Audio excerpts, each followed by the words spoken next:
किंगस्टनमधील Saint विसेंटच्या ऑर्नोसवेल ग्राउंडवर झालेल्या super 8 फेरीतील मॅचमध्ये बांगलादेशचा 8 धावांनी पराभव करत अफगाणिस्तान संघानं T20 वर्ल्ड कपच्या सेमीफायनलमध्ये प्रवेश केला। अफगाणिस्तानच्या या विजयामुळे 2021 T20 वर्ल्ड कपची विजेती टीम ऑस्ट्रेलिया सुपर 8 मधूनच बाहेर पडली। त्यानंतर झालेल्या सेमीफायनलच्या पहिल्या मॅचमध्ये अफगाणिस्तानला दक्षिण आफ्रिकेकडून पराभव स्वीकारावा लागला। असा तसा नाही, पूर्णपणे वन साइड। स्कोअरमध्ये सांगायचं तर पहिले फलंदाजी करताना अफगाणिस्तानचा संघ अवघ्या 56 धावांवर ऑल आउट झाला आणि दक्षिण आफ्रिकेनं 11 ओव्हर्स आणि 9 विकेट्स राखून अफगाणिस्तानचा धुव्वा उडवत फायनलमध्ये प्रवेश केला। आता ही मॅच बघून अफगाणिस्तानपेक्षा ऑस्ट्रेलिया सेमीफायनलला आली असती तर बरं झालं असतं असं तुम्हाला वाटलं असेल तर थांबा, कारण सेमीफायनलच्या या एका पराभवापेक्षा अफगाणिस्तानच्या लढण्याची, अफगाणी प्लेयर्सच्या जिद्दीची आणि अफगाणिस्तानी नागरिकांच्या क्रिकेटवरच्या प्रेमाची गोष्ट भारी आहे। सोबतच अफगाणिस्तानात क्रिकेट रुजवण्यात पाकिस्तानचाही मोठा वाटा आहे।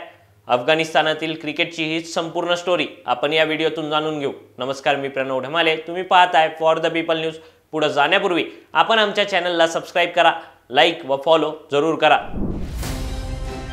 भारत दुनिया का सबसे बड़ा लोकतंत्र और NLC भारत देश का सबसे बड़ा गैर राजनीतिक मंच। शक्तिशाली लोकतंत्र के लिए राहुल कराट का सार्थक कदम। मुंबई में हुआ ऐतिहासिक प्रथम राष्ट्रीय विधायक सम्मेलन।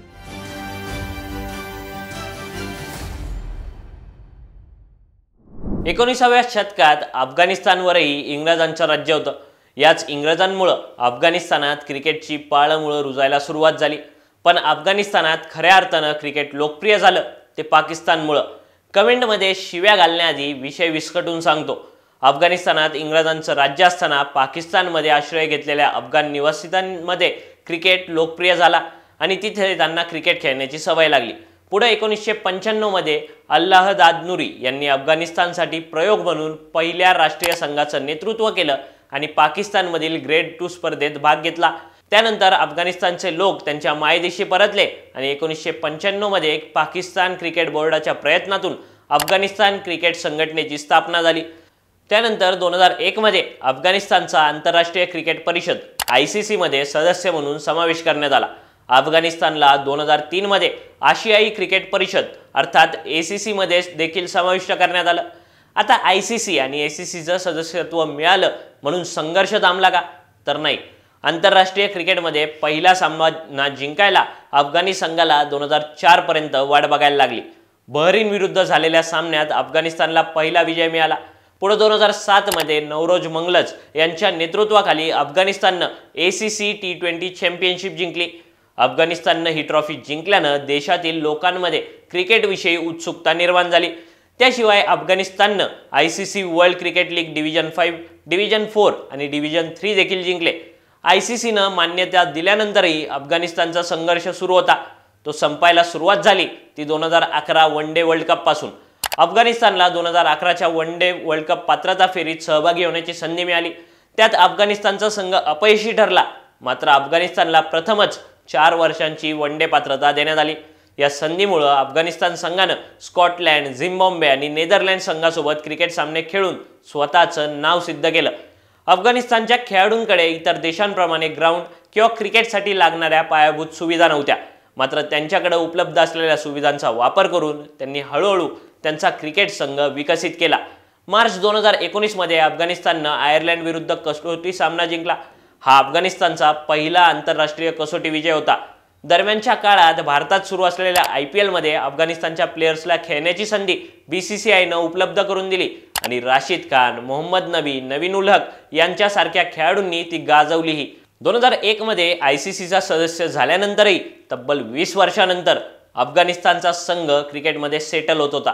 मात्र 2021 मध्ये त्यांच्या देशातील परिस्थिती बदलली। देशात सत्तांतर झालं आणि तालिबानी राज्य प्रस्थापित झालं।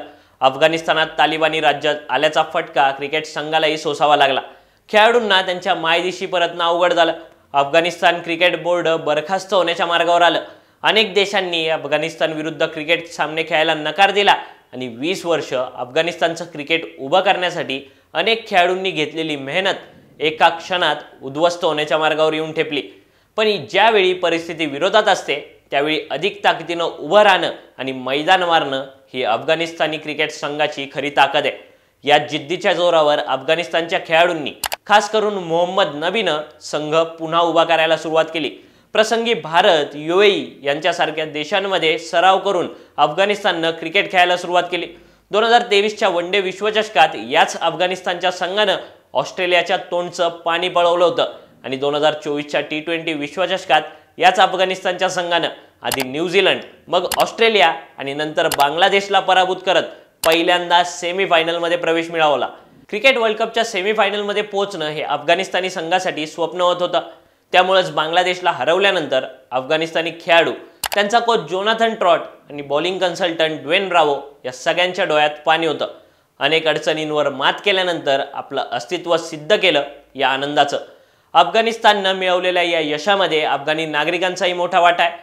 देशात तालिबानी सत्ता आल्यानंतर अफगाणिस्तानचे नागरिक भीतीच्या सावटाखाली होते, पण अशा परिस्थितीतही त्यांनी क्रिकेट जगणं सोडलं नाही, क्रिकेटवर प्रेम करणं सोडलं नाही आणि आपल्या खेळाडूंना जिंकण्यासाठी प्रोत्साहन आणि हरल्यानंतर त्यांची साथ देणं सोडलं नाही। आज अफगाणिस्तान दक्षिण आफ्रिकेकडून पराभूत झाल्यानंतर वर्ल्ड कपमधून बाहेर गेली असली तरी त्यांच्या या जिद्दीचं सगळीकडून कौतुक केलं जात आहे। कदाचित यामुळेच दक्षिण आफ्रिकेनं पहिल्यांदा वर्ल्ड कपची फायनल गाठली असली तरी सामना जिंकल्यानंतर आफ्रिकेचे खेळाडू ग्राउंडवर पळत आले नाही, अफगाणिस्तानला हिनवत out of the box celebration केलं नाही। आफ्रिकेच्या खेळाडूंनी आनंद साजरा केला, पण अफगाणिस्तानच्या जिद्दीला सलाम करून। अफगाणिस्तानच्या या जिद्दीची स्टोरी तुम्हाला कशी वाटली ते कमेंट करून सांगा। व्हिडिओ आवडला असेल तर लाईक करा आणि अशाच आणखी नवनवीन व्हिडिओजसाठी फॉर द पीपल न्यूजला सबस्क्राईब करायला विसरू नका। धन्यवाद।